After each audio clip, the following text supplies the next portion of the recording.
बोलिए शिव शंकर भगवान की जय। प्रिय भक्तों, श्री शिव महापुराण के रुद्र संहिता तृतीय पार्वती खंड की अगली कथा है। हिमवान द्वारा शिव की बारात की अगवानी तथा सबका अभिनंदन एवं वंदन। मेनका नारद जी को बुलाकर उनसे बारातियों का परिचय पाना तथा शिव और उनके गणों को देखकर भय से मूर्छित होना। तो आइए भक्तों, आरंभ करते हैं ये कथा के साथ 41, 42 और 43वां अध्याय। ब्रह्मा जी कहते हैं, तदंतर भगवान शिव ने नारद जी को हिमाचल के घर भेजा। वे वहां की विलक्षण सजावट देखकर दंग रह गए। विश्वकर्मा ने जो विष्णु, ब्रह्मा आदि समस्त देवताओं तथा नारद आदि ऋषियों की चेतन सी प्रतीत होने वाली मूर्तियां बनाई थी, उन्हें देखकर देवर्षि नारद चकित हो उठे। तत्पश्चात हिमाचल ने देवर्षियों को बारात बुलाकर लाने के लिए भेजा। साथ ही उस बारात की अगवानी के लिए मैनाक आदि पर्वत भी गए। तदंतर विष्णु आदि देवताओं तथा आनंदित हुए अपने गणों के साथ भगवान शिव हिमालय नगर के समीप सानंद आ पहुँचे। गिरिराज हिमवान ने जब यह सुना कि सर्वव्यापी शंकर मेरे नगर के निकट आ पहुँचे हैं, तब उन्हें बड़ी प्रसन्नता हुई। तदंतर उन्होंने बहुत सा सामान एकत्र करके पर्वतों और ब्राह्मणों को महादेव जी के साथ वार्तालाप करने के लिए भेजा। स्वयं भी बड़ी भक्ति के साथ वे प्राण प्यारे महेश्वर का दर्शन करने के लिए गए। उस समय उनका हृदय अधिक प्रेम के कारण द्रवित हो रहा था और वे प्रसन्नता पूर्वक अपने सौभाग्य की सराहना करते थे। उस समय समस्त देवताओं की सेना को उपस्थित देख हिमवान को बड़ा विस्मय हुआ और वे अपने को धन्य मानते हुए उनके सामने गए। देवता और पर्वत एक दूसरे से मिलकर बहुत प्रसन्न हुए और अपने आप को कृतकृत्य मानने लगे। महादेव जी को सामने देखकर हिमालय ने उन्हें प्रणाम किया। साथ ही समस्त पर्वतों और ब्राह्मणों ने भी सदाशिव की वंदना की। वे वृषभ पर आरूढ़ थे। उनके मुख पर प्रसन्नता छा रही थी। वे नाना प्रकार के आभूषणों से विभूषित थे।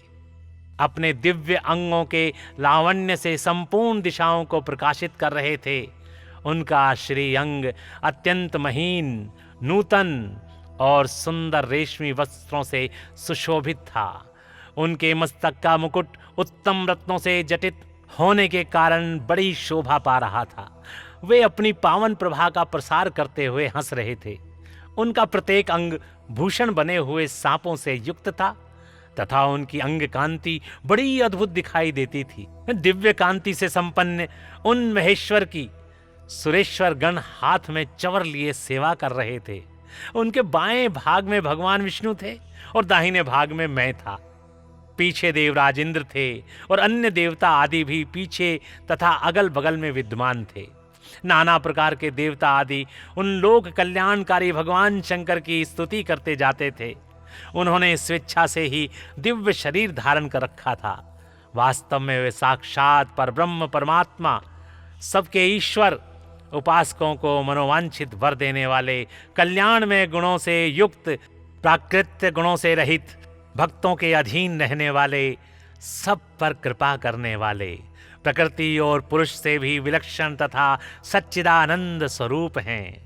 उनके दर्शन के पश्चात हिमवान ने भगवान शिव के वाम भाग में अच्युत श्री हरि का दर्शन किया, जो नाना प्रकार के आभूषणों से विभूषित हो विंतानंदन गरुड़ की पीठ पर विराजमान थे।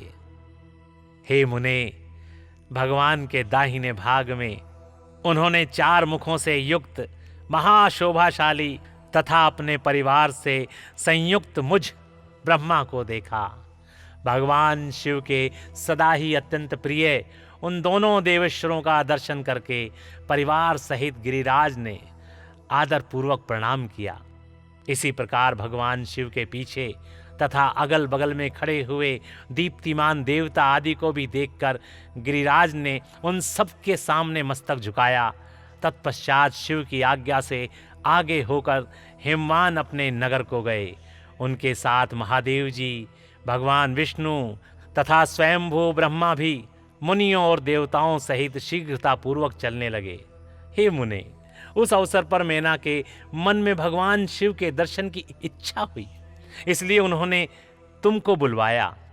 उस समय भगवान शिव से प्रेरित होकर उनका हार्दिक अभिप्राय पूर्ण करने की इच्छा से तुम वहां गए। मैना तुम्हें प्रणाम करके बोली, हे मुने, गिरजा के होने वाले पति को पहले मैं देखूंगी।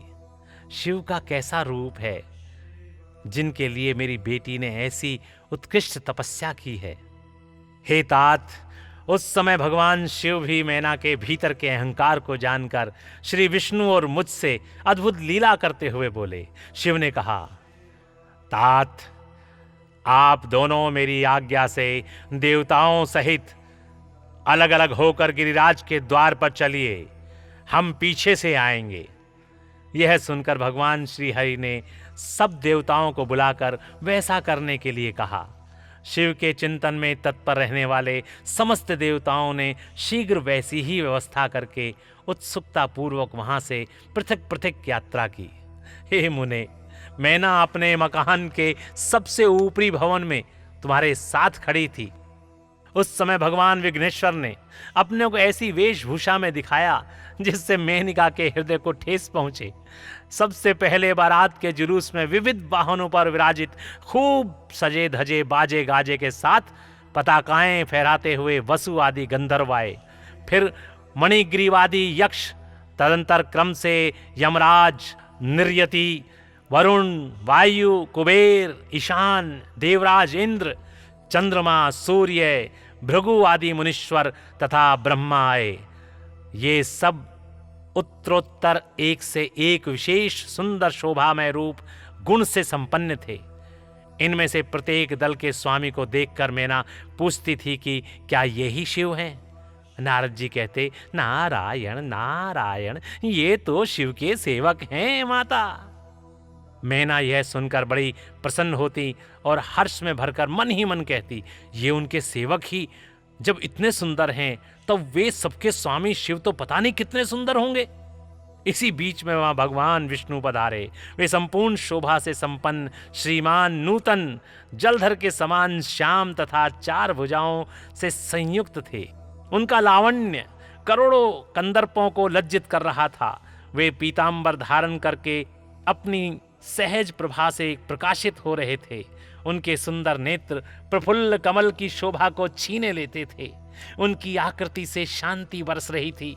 पक्षीराज गरुड़ उनके वाहन थे। शंख, चक्र आदि लक्षणों से युक्त, मुकुट आदि से विभूषित, वक्षः स्थल में श्री वत्स का चिन्ह धारण किए हुए लक्ष्मीपति विष्णु अपने अप्रमेय प्रभापुंज से प्रकाशमान थे। उन्हें देखते ही मैना के नेत्र चकित हो गए। वे बड़े हर्ष से बोली, अवश्य यही मेरे शिवा के पति साक्षात भगवान शिव हैं, इसमें संशय नहीं है। हे मुने, तुम भी लीला करने वाले ही ठहरे। अतः मैना की यह बात सुनकर उनसे बोले, नारायण नारायण देवी, ये शिवा के पति नहीं हैं, अपितु भगवान केशव हरि हैं। भगवान शंकर के संपूर्ण कार्यों के अधिकारी तथा उनके प्रिय हैं। पार्वती के पति तो दुल्हे शिव हैं। उन्हें इनसे भी बढ़कर समझना चाहिए। नारायण नारायण, और उनकी शोभा का वर्णन मुझसे नहीं हो सकता। वे भी संपूर्ण ब्रह्मांड के अधिपति, सर्वेश्वर तथा स्वयं संप्रकाश परमात्मा है। ब्रह्मा जी कहते हैं, हे नारद, तुम्हारी इस बात को सुनकर मैना ने उन शुभ लक्षणा उमा को महान धन वैभव से संपन्न, सौभाग्यवती तथा तीनों कुलों के लिए सुखदायिनी माना। वे मुख पर प्रसन्नता लेकर प्रीति युक्त हृदय से अपने सर्वाधिक सौभाग्य का बारंबार वर्णन करती हुई बोली। मैना ने कहा, मैं इस समय पार्वती को जन्म देने के कारण सर्वथा धन्य हो गई। ये गिरीश्वर भी धन्य है तथा मेरा सब कुछ परम धन्य हो गया। जिन जिन अत्यंत तेजस्वी देवताओं और देवेश्वरों का मैंने दर्शन किया है। इन सब के जो पति हैं वे मेरी पुत्री के पति होंगे। उसके सौभाग्य का क्या वर्णन किया जाए। भगवान शिव को पति रूप में पाने के कारण पार्वती के सौभाग्य का 100 वर्षों में भी वर्णन नहीं किया जा सकता। ब्रह्मा जी कहते हैं, हे नारद, मैना ने प्रेम पूर्ण हृदय से जो भी उपयुक्त बात कही, त्यों ही अद्भुत लीला करने वाले भगवान रुद्र सामने आ गए। हे तात, उनके सभी गण अद्भुत तथा मैना के अहंकार को चूर्ण करने वाले थे। भगवान शिव अपने आप को माया से निर्लिप्त एवं निर्विकार दिखाते हुए वहां आए। हे मुने, उन्हें आया जान तुमने मेनका को शिवा के पति का दर्शन कराते हुए उनसे इस प्रकार कहा, नारायण नारायण नारायण। हे सुंदरी, देखो ये साक्षात भगवान शंकर हैं, जिनकी प्राप्ति के लिए शिवा ने वन में बड़ी भारी तपस्या की थी। नारायण नारायण। तुम्हारे ऐसा कहने पर मैना ने बड़ी प्रसन्नता के साथ अद्भुत आकार वाले भगवान महेश्वर की ओर देखा। वे स्वयं तो अद्भुत थे ही, उनके अनुचर भी बड़े अद्भुत थे। इतने में ही रुद्रदेव की परम अद्भुत सेना भी आ पहुंची, जो भूत प्रेत आदि से संयुक्त तथा नाना गणों से संपन्न थी। उनमें से कितने ही बवंडर का रूप धारण करके आए थे, कितने ही पताका की मर्म ध्वनि के समान शब्द करते थे। किन्हीं के मुंह टेढ़े थे तो कोई अत्यंत क्रूप दिखाई देते थे, कुछ बड़े विकराल थे। किन्हीं का मुंह दाढ़ी मूछों से भरा हुआ था, कोई लंगड़े थे तो कोई अंधे, कोई दंड और पाश धारण किए हुए थे तो किन्हीं के हाथों में मुगदर थे। कितने ही अपने वाहनों को उल्टे चला रहे थे, कोई सींग, कोई डमरू तो कोई गौमुख बजाते हुए आ रहे थे। गणों में से कितनों के ही तो मुंह ही नहीं थे, कितनों के मुख पीठ की ओर लगे थे और बहुतों के बहुतेरे मुख थे। इस तरह कोई बिना हाथ के थे, किन्हीं के हाथ उल्टे लगे हुए थे, कितनों के बहुत से हाथ थे, कितने ही नेत्रहीन थे, किन्हीं के बहुत से नेत्र थे, किन्हीं के सिर ही नहीं थे तो किन्हीं के बहुत सारे सिर थे, किन्हीं के कान ही नहीं थे, किन्हीं के बहुत सारे कान थे। इस तरह सभी गण नाना प्रकार की वेशभूषा धारण किए हुए थे। हे तात, वे विकृत आकार वाले अनेक प्रबल गण बड़े वीर और भयंकर थे, उनकी कोई संख्या नहीं थी। हे मुने, तुमने अंगुली द्वारा रुद्र गणों को दिखाते हुए मैना से कहा, नारायण नारायण। हे वरानने, तुम पहले भगवान हर के सेवकों को देखो, फिर उनका भी दर्शन करना। उन असंख्य भूत प्रेत आदि गणों को देखकर मैना तत्काल भय से व्याकुल हो गई। उन्हीं के बीच में भगवान शंकर भी थे, जो निर्गुण होते हुए भी परम गुणवान थे। वो वृषभ पर सवार थे, उनके 5 मुख थे और प्रत्येक मुख में 3-3 नेत्र। उनके सारे अंगों में विभूति लगी हुई थी, जो उनके लिए भूषण का काम कर देती थी। मस्तक पर जटा, जूट और चंद्रमा का मुकुट, 10 हाथ और उनमें से एक में कपाल लिए हुए, शरीर पर बागंबर का दुपट्टा और हाथ में पिनाक एवं त्रिशूल, आंखें भयानक, आकृति विकराल और हाथी की खाल का वस्त्र। यह सब देखकर शिवा की माता बहुत डर गई, चकित हो गई, व्याकुल होकर कांपने लगी और उनकी बुद्धि चकरा गई। उस अवस्था में तुमने उंगली से दिखाते हुए उनसे कहा, नारायण नारायण, ये ही हैं भगवान शिव।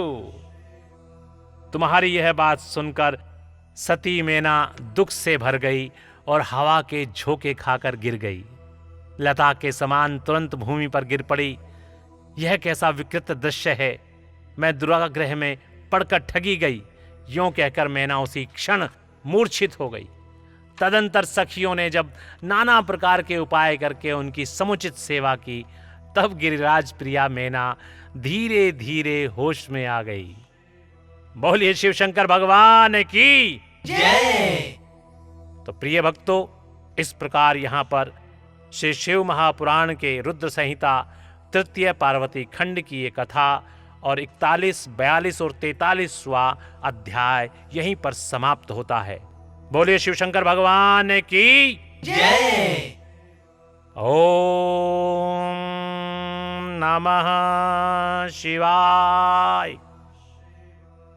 ओम नमः शिवाय। ओम नमः शिवाय।